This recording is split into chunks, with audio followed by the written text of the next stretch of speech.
আল্লাহ তাআলা তার ওয়াদা করেছেন, ওয়াদাল্লাহুল্লাযিনা আমানু ওয়া আমিলুস সালিহাতি লা ইস্তাখলিফান্নাহুম ফিল আরদি।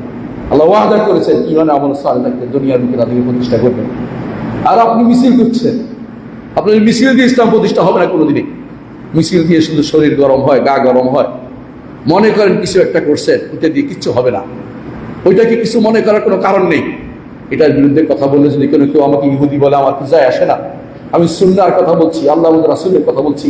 আল্লাহ ও রাসূল এই নীতি কোনোদিন অনুমোদন করেন নাই, কোনো দিনে এই কাজটা করেন নাই, সাহাবায়ে কেরাম কাজটা করেননি। এটা আমাদের নীতি নয়, এটা বলশবিকদের নীতি, ইহুদি নাসারাদের নীতি, নাস্তিকদের নীতি। এগুলি এনে আমার দেশে ঘুরাচ্ছেন। আপনি আপনার যেখানে দায়িত্ব আছেন, ঘর থেকে শুরু করে যেখানে দায়িত্ব আছেন, সেখানে ইসলামিক নীতি ফলো করেন। আপনার অধীনস্থরা সালাত আদায় করে কিনা, আপনার অধীনস্থরা আল্লাহর বিধান মানে কিনা, আপনার অধীনস্থরা আল্লাহর কথা শোনে কিনা, আল্লাহ তাআলা যা বলেছেন তা মানে কিনা, বিশ্বাস করুন আল্লাহ অবশ্যই আপনাকে সাহায্য করবেন। আল্লাহ তাআলা অবশ্যই আপনাকে সাহায্য করবেন। আল্লাহ তাআলা কোরআনে কারীম বলেছেন, ইন্নাল্লাহা ইউদাফিউ আনিল্লাযিনা আমানু। আল্লাহ তাআলা ঈমানদারদের পক্ষ থেকে প্রতিরোধ করবেন। আবার এটাও বলেছেন, ইন্নাল্লাহা লা ইউহিব্বু কুল্লা খাওয়ানিন কাফুর। খেয়ানতকারী, আল্লাহর নেয়ামতের উপর শুকরিয়া নাশুকরকারীদেরকে আল্লাহ কোনদিন সাহায্য করেন না, পছন্দ করেন না। আপনি আল্লাহর নেয়ামতকে ভোগ করে আছেন, কুফরি করছেন, শিরিক করছেন, মুনাফিকি করছেন, দ্বীন বিরোধী প্রচারণা চালাচ্ছেন, আল্লাহর বিধান বিরোধী কাজ আপনার দিনটা 24 ঘন্টা হচ্ছে, আপনার মুখ দিয়ে অনবরত কুফরি তন্ত্র বের হচ্ছে, অনবরত কুফরি জিনিস আপনি মানুষকে শিক্ষা দিচ্ছেন, আর মিছিল করতেছেন ফিলিস্তিনের ভাইদের জন্য আমি কান্নাকাটি করতেছি। আপনার এই কান্না মায়া কান্না ছাড়া কিছুই নয়। আপনি যদি কিছু করতে চান, অবশ্যই আপনাকে আল্লাহর দিকে ফিরে আসতে হবে। রাসূলুল্লাহ সাল্লাল্লাহু আলাইহি ওয়াসাল্লাম এটা বলেছেন। রাসূলুল্লাহ সাল্লাল্লাহু আলাইহি ওয়াসাল্লাম বলেছেন, রাসূল বলেছেন, ইল্লা তারজিউ ইলা দীনিকুম, তোমাদের অবস্থা হবে সবচেয়ে খারাপ অবস্থা, ইযা তাবায়াতুম বিল ঈনান, যখন ইনার ব্যবসা করবে। ইনার ব্যবসা হচ্ছে শুধুমাত্র এমন একটা ব্যবসা যেটা দেখতে ব্যবসা, ভিতরে সুদ। মানে এটা যেন এরকম যে একজন মানুষ প্রকাশ্যে সুদের কথা বলে না, ভিতরে ভিতরে অন্যায় করছে। তার অবস্থায় রাসূল বলেছেন, সাল্লাল্লাহু আলাইকুম দুল্লান, তোমাদের আল্লাহ অপমান চাপিয়ে দিবেন। যে দেখাচ্ছে ভালো, ভিতরে অন্যায় করছে, আর যে সরাসরি আল্লাহর বিরোধী নীতিতে নেমেছে। ফাআযানু বিহারবিন মিনাল্লাহি ওয়া রাসূলিহি, যেখানে আল্লাহ বলেছেন যে আল্লাহ রাসূলের বিরুদ্ধে যুদ্ধে নামো, এমন কাজ করে যাচ্ছি, সেটা বন্ধ করতে পারি নাই, ইহুদি নীতি ছাড়তে পারি নাই, ঠকবাজি ছাড়তে পারি নাই। ইহুদিরা আল্লাহ নয় মিথ্যাচার করতো, আমরা সেটা করে যাচ্ছে। আমাদের লোকেরা সেটা করে যাচ্ছে। ইহুদিরা আল্লাহর বিধান পরিবর্তন করেছে, আমাদের লোকেরা সেটা করেছে। আল্লাহর শরীয়ত ইহুদিরা পরিবর্তন করেছে, আমাদের লোকেরা সেটা করেছে। আমাদের লোকেরা সেটা বাস্তবায়ন করেছে। নামাজ পড়ে গিয়ে আল্লাহর বিরোধী বিধান প্রবর্তন করছে। বিসমিল্লাহ দিয়ে শুরু করে আল্লাহর বিরোধী বিধান প্রবর্তন করতেছে। বিসমিল্লাহ দিয়ে শুরু করে আবার শেষ করে বিসমিল্লাহ দিয়ে মনে হয় ইসলামের উপরে কায়েম হয়ে গেছে। এর মধ্যে ইসলাম শুধু পড়ার না, শোয়াবের নাম, ইসলাম বাস্তবায়নের নাম, ইসলাম পরিপূর্ণ বাস্তবায়নের নাম। অংশ বিশেষ বাস্তবায়ন করলে মুমিন থাকে না। আল্লাহ তাআলা বলেন, ফামা জাযাউ যালিকা মান ইয়াফআল ফামা জাযাউ মান ইয়াফআল যালিকা মিনকুম ইল্লা খিজুন ফিল হায়াতিদ দুনিয়া।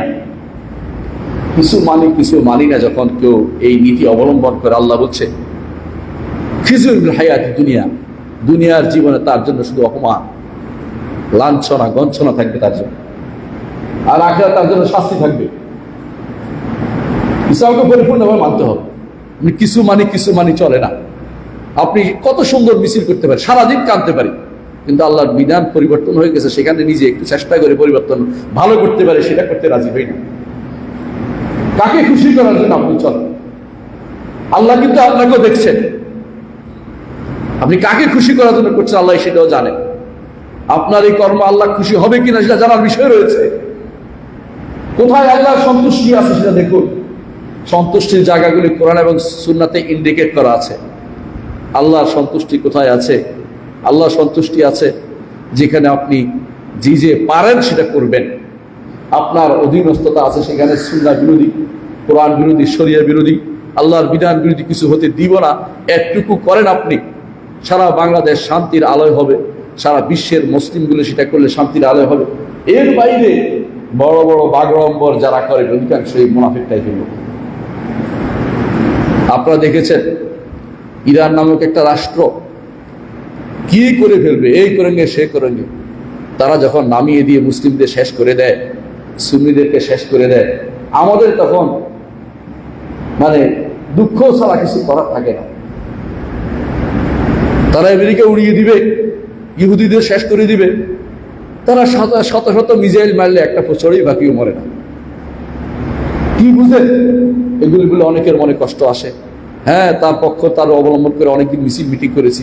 এখন উনি কি বলতেছে, আপনি করতেই পারেন, কিন্তু আপনি জানেন এর বেশিরভাগই সব দেখানোর জন্য কাজ করা হচ্ছে। এগুলি মুখের বলা। আরেক রাষ্ট্র তো একেবারে তিনি দিন রাত 24 ঘন্টা চোখের পানিতে দুনিয়া ভাসাই দিয়েছেন। ভিতরে ভিতরে ইসরায়েলকে তিনি সাহায্য করেছেন, ফিলিস্তিনিদের সাহায্য করেছেন, সেটাও আপনারা দেখতে পাচ্ছেন। মুসলিমদের মধ্যে আজ আল্লাহর দ্বীনকে প্রত্যাবর্তনের কোনো চিন্তা ভাবনা নেই। নিজের মন মতো করে ইসলাম বুঝছি আমরা। ইসলামকে নিজের মন মতো করে বুঝতে হবে না, ওই ইসলামকে আনতে হবে যে ইসলাম মুহাম্মদুর রাসূলুল্লাহ সাল্লাল্লাহু আলাইহি ওয়াসাল্লাম যেটা বাস্তবায়ন করে গেছেন। আপনার প্রতিটি কাজ খুঁজবেন এই কাজের মধ্যে দলিলটা কি। এই কাজ করছে আমি করে ফেললেই হবে, আবেগ দিয়ে করা যায় না অনেক কিছুই। একটা উদাহরণ দিয়ে বুঝতে পারবেন আবেগ দিয়ে কেন করা যায় না। আবেগ দিয়ে অনেক কিছুই করা যায় না, একটা উদাহরণ দিলে বুঝতে পারবেন। রাসূলুল্লাহ সাল্লাল্লাহু আলাইহি ওয়াসাল্লাম রওনা হয়েছেন বিদায় হজে। দেখলেন এক লোকে, মানুষ জটলা পাকি আছে লোকের উপরে। বলে কি হয়েছে? বলে আবু ইসরাইল শপথ করছে পায়ে হেঁটে যাবে, পায়ে হেঁটে হজ করবে, বাহন উঠবে না। আবু ইসরাইল শপথ করছে কথা বলবে না, না কথা বলে হজে যাবে।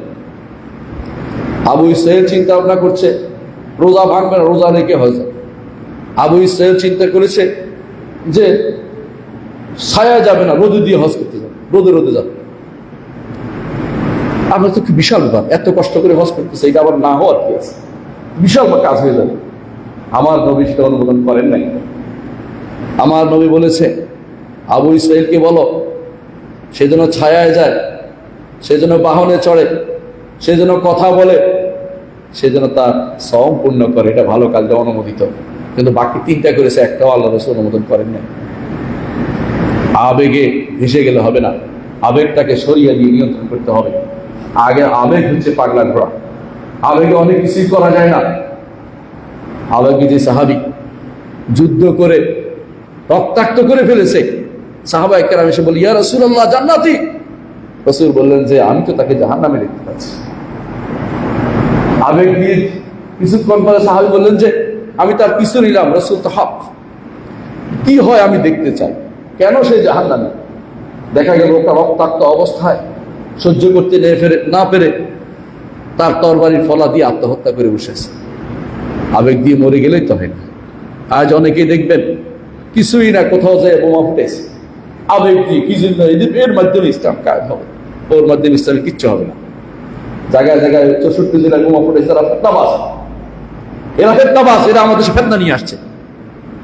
এরা সবচেয়ে দুষ্ট প্রকৃতির লোকেরা, বিশ্বের সব জায়গাতে কোথাও কেউ বসে আছে সেখানে যাই একটা কিছু ফুটাই দিই। এরা ফেতনাবাজ মানুষ, এদের দ্বারা ইসলামের কোনো উপকার হয় না, ইসলাম এটাকে বলে না কোনোদিন। এরা এর দ্বারা শাস্তি পেতে থাকবে কিয়ামত পর্যন্ত। রাসূল হাদিস হচ্ছে এটা, এই কাজ যারা করবে এটা দিয়ে তার শাস্তি হবে। আত্মহত্যা এই পাপ, আবেগ দিয়ে আমার জাতিকে ধ্বংস করেছে আমি তাকে ধ্বংস করে দেবো, এটা ইসলাম বলে না।